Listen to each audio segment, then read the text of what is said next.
President Bola Tinubu has now departed Abuja on a working visit to Paris. According to a statement by presidential spokesman Bayo Onanuga, the president aims to assess his administration's mid-term performance and key milestones during his time in France. The working visit will also serve as an opportunity for President Tinubu to review the progress of ongoing reforms, engage in strategic planning, and deepen ongoing reforms ahead of his administration's second anniversary. Now, notably, the president's commitment to economic reforms has yielded significant results, with the Central Bank of Nigeria reporting a substantial increase in net foreign exchange reserves to $23.11 billion. While the president is scheduled to return to Nigeria in a fortnight, he has now traveled to France a record 6 times since being declared president. Now, Ogra is Senior Special Assistant to President Bola Tinubu on New Media. He joins me now to speak on the president's trip to France and his reshuffle of the NNPCL. Ortega, thank you very much for joining us. Let's welcome you in. Thank you very much. Good evening. Grand. Good to have you here tonight. Now, brief overview of President Tinubu's working visit to France. What trade and investment opportunities will be explored here? So I think first things first is to recognize why the president is going on this trip. Like Bayo Onanuga said in a statement that I put out today, the president is going on a working visit to reevaluate and review midterm progress and, refresh and see how we can improve upon what we've done before. We'll look at key milestones. We're going to look at, what the ministers, what his government has done, and, plan strategically for the second half of this term. And I think it underscores Mr. President's drive, to always put Nigeria first. So, Ortega, it's not the first time he's traveled to France, a record 6 times now. What outcomes can we expect from Tinubu's working visits to France this time? As you're very much aware, the president's last visit to France, which you referred to in your opening, was for a state visit upon the invitation of the French president, President Macron. This time around, Mr. President is going on a working retreat, personal retreats. It would have some meetings, which the state also would brief the press upon when those meetings are going on. But beyond that, it's more important that we recognize there's having this trip so that you can think and look at how well we're fed and plan for the future. Now, Ortega, I'm really curious as to who exactly the president would be seeing, which officials he'd be meeting in France, and what areas of focus he'd be discussing during his meetings with the French officials. If you can give us those details, please. Again, I'll refer you to the press release and your opening, where we said the president is going for a retreat, a personal retreat, a working visit, where he'll be doing more of reflecting on his work and, planning for the second half of his term. Is there a special focus? Any of the information that is missing would be informed to the press as a twin deal. Okay. I was going to ask if there was any specific focus on France, because people are very curious why this is always a destination for the president. And if this has to do with the economy, then, well, they need to know exactly why and which officials he would be seeing there. I guess I would have to ask the president that. But again, this is a working visit, a personal working visit, where he'll be reviewing his administration's work so far in the first half of his tenure, and then we'll see how everything goes on from there. Okay, then I'm going to move to details regarding the reshuffling of the NNPCL board. Is there a rationale behind this reshuffle? Sorry, come again, please. I'm asking for the rationale behind the reshuffle of the NNPCL. Yeah, so this morning that was announced. We have to recognize that leadership transitions are part of institutional growth. It's something that is common, but it's very important that Nigerians and the world, we do not lose sight of what the outgoing management and board, has achieved. Beyond breaking the 20-year-old deadlock in passing the PIA, we've seen the commercialization of NNPC. They are now a commercial entity with a global footprint. We also need to recognize that they've done a couple of other things. For instance, over the past 43 years before they started making profits, NNPC had not made profits. The outgoing management and board were able to do 3 trillion in 2023, and I think 2024 unaudited, they should be looking at about 5 trillion. You know, those are very, very important that we do not lose sight of. In addition to that, we could see how they managed the transition from the fuel subsidy regime to a non-subsidy regime, which has gone on very, very well. Also, oil thefts.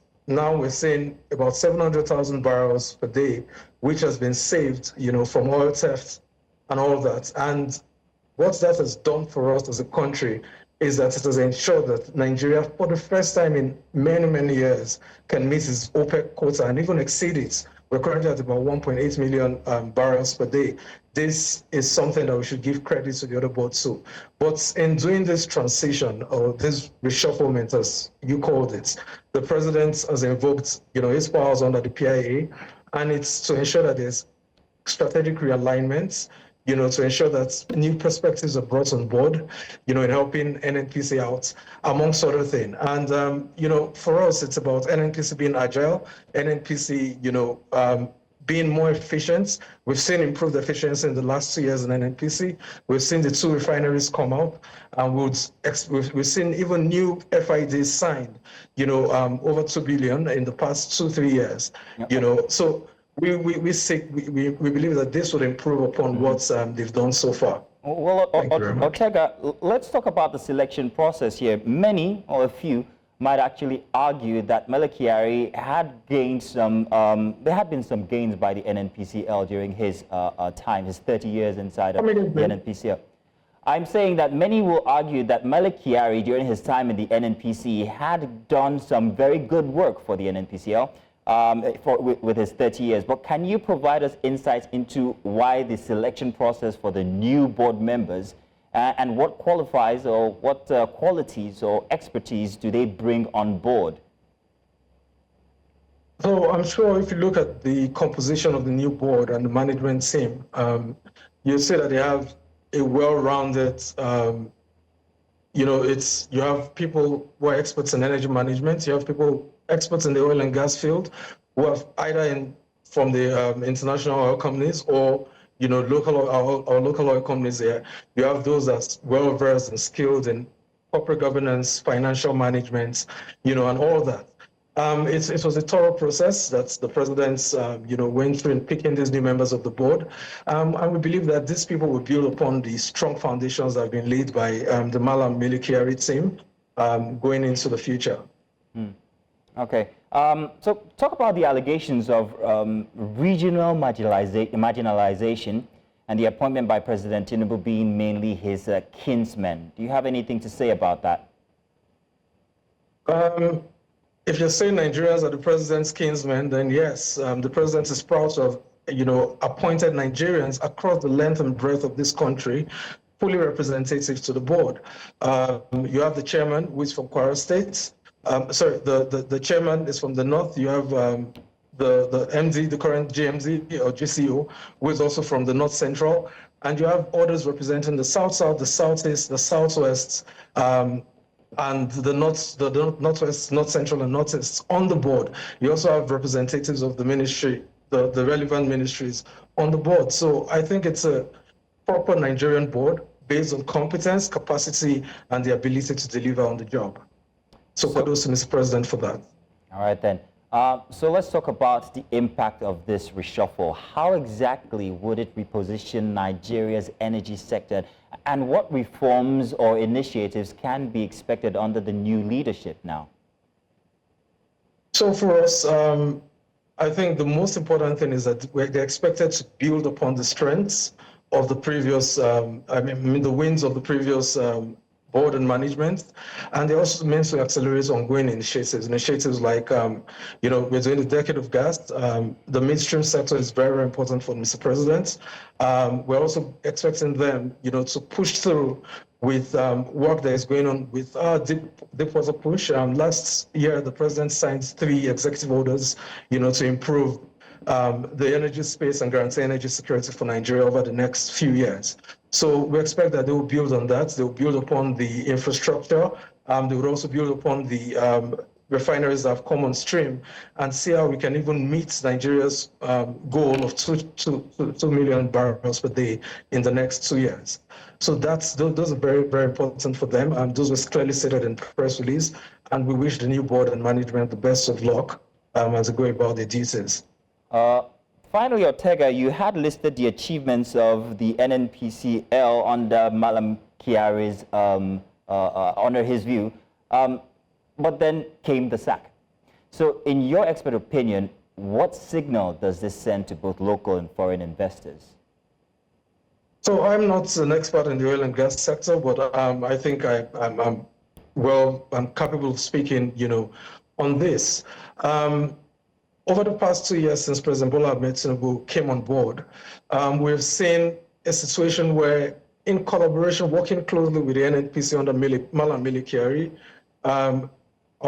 we've seen renewed investments come in. All the issues we had with IOCs were sorted out under Malam Kyari, and that led to renewed investments coming into Nigeria. So that's very, very important for us. We're seeing, all the IOCs that left are looking to come back either in the deep water space or even in the other spaces. But for us, I think this new board is going to have, it's good because Nigeria is now beginning to look, it's the most competitive, as Chatham House recently said. Our economy is the most competitive it has been in years. That is something that is good for them. We expect that with the capacity and skill sets they're bringing on board, they will be able to, carry on with this work. They'll be able to, attract new investments to support their profitability, to support their drives. They will be able to do a lot more in terms of infrastructure. They'll be able to, fix whatever issues or whatever gaps that we have in the upstream, midstream, and downstream sectors. And you have people across with, with experience across these 3 areas on the new board. So I am pretty confident. The world should watch. The world is watching, and they should take a bet on Nigeria. The best time to take a bet on Nigeria is now, and I don't see any reason why anyone in the international oil and gas space would not want to come to Nigeria at this point in time. A great foundation has been laid. Now is the time for us to take that foundation and build upon it for energy security for Nigeria. Ortega, Ogra, well, bets are on now. Well, we hope for better things. Thank you very much. Thank you very much. Have a wonderful evening.